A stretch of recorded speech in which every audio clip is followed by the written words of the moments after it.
বিলাসীপাৰাৰ বাঘমাৰীত ফুটবল প্ৰতিযোগিতাৰ খেলক লৈ সংঘাত হাতীপোতা আৰু কালিপাৰাৰ মাজত হোৱা সেমি ফাইনেল খেলক কেন্দ্ৰ কৰি প্ৰতিক্ৰিয়া আৰু কালিপাৰা দলত পূৰ্বে পৰাস্ত হোৱা দলৰ খেলুৱৈ অন্তৰ্ভুক্ত হোৱাত সৃষ্টি হয় সংঘাতৰ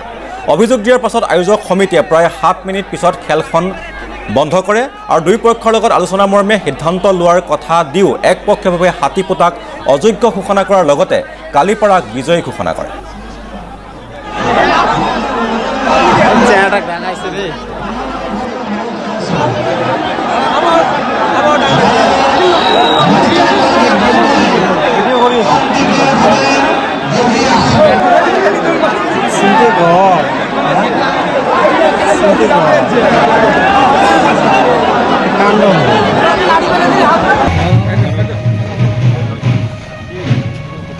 যোৱা 8 তাৰিখে আমাৰ মেচখন আছিলে কালিপাৰাৰ লগত কালিপাৰা এফচিৰ লগত আমাৰ হাতীপোতা এফচি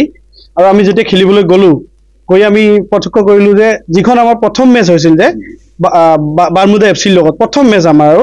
এই মেচৰ খেলি যোৱা এজন প্লেয়াৰে এই টিমত খেলিবলৈ আহিছে তাৰ পিছত আমি যিজন মেচ লেফাৰী আছে তাক সুধিলো যে যদি ইহঁতৰ টাইমত এজন মানুহ খেলি আছে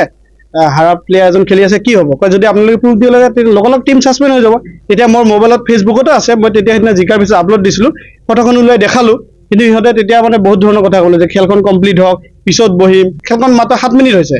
7 মিনিট হৈছে বন্ধ হ'ল তাৰ পিছত কমিটিয়ে মানে আমাক কৈছে এনে খেলিব কৈছে আমি কেনেকৈ খেলিম যেটো ৰুলৰ বাহিৰত হয় 4টা বজাত এখন লেটাৰ পঠিয়াই দিছে আমাক যেটো আমাৰ টিমটো মানে একদম মানে এটো কি কয় অবৈধভাৱে মানে যেটো